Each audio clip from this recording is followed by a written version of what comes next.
Hello and welcome to another Looney Tunes review video. If you are new to the channel, consider subscribing as it helps out the channel, and give this video a like if you do like it. So this is a review for Quentin Quayle, released in 1946. It's the 467th in the series, and it's directed by Chuck Jones. Joining me later on will be my good friend Blue Genocide, and as you can see here, there is a brand new restoration, but I can't really say where it's come from.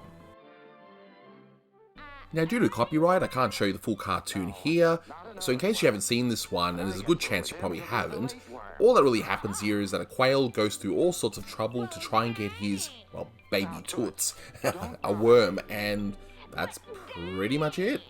Toots, I'm warning you.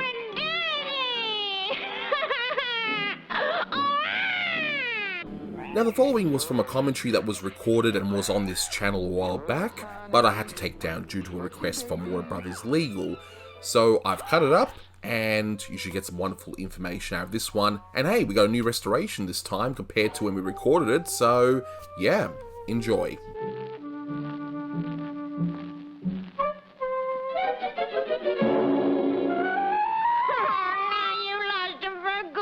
Just a few factoids as well before I forget. So the quail here is voiced by Ted Pierce, and the younger girl character is voiced by Sarah Berner, who's doing an impression of Fanny Bryce doing the Baby Schnook's character in the radio show at the time. But I think that the Baby Schnook's character is just not very likable. I think she's just annoying. I mean, but mind you, this cartoon probably has its fans. And if you are a fan of this cartoon, let me know in the comments why you like it, and maybe explain to me why you think this didn't take off, because there's something off about it.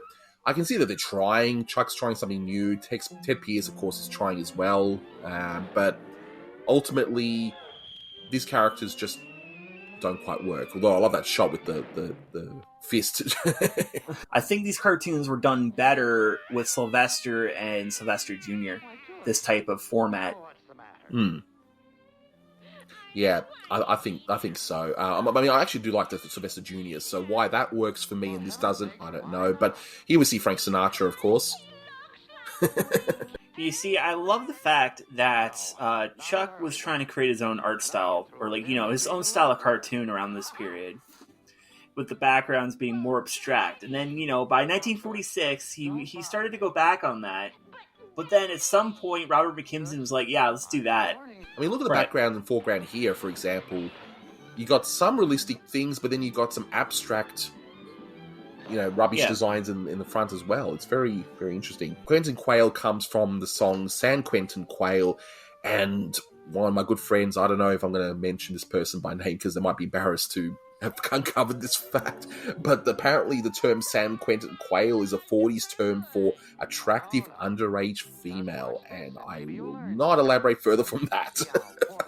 Yikes. But, yeah, big yikes there. Kind of makes a little bit of sense because you got a clearly underage female character here, but yeah, anyway, well, less we talk about that, the better. Can we just point out, like the worm, it's just got this really strange design. It's I don't know, there's sort of something about that worm that's just doesn't quite work. Like it works, but it's just weird. But there is a reason I think we're not seeing any Quentin Quayle merchandise around, because I see this cartoon as another thing from Chuck's desire to actually create his own original character. Now, he did Pepper Le Pew recently in Adorable Kitty, but that's not quite the Pepper Le Pew we know and love. But here, I think it's just a desire for him to just create something that'll take off, and Pepper Le Pew will take off eventually, and yes, he'll do Roadrunner and so on. But why do you think this doesn't quite work? Because it doesn't quite work for me. I would relate this back to Jim Davis, who is probably best known for Garfield, obviously. And before Garfield, he had a comic strip about a gnat. I believe it was called Normie Gnat or something. And one day, his newspaper editor just told him straight up, "Look, nobody wants a comic about a worm. or Nat, sorry. He agreed. He made a comic strip about a cat, and we all know who Garfield is. I think this is kind of the similar situation where, you know, this isn't the first Quail cartoon we've seen from Warner Brothers. Tex Avery did the Crackpot Quail, which I believe I also was on the commentary for that. I don't know what a quail is. I've never seen a quail in my life. You know, I don't think it's a very marketable animal.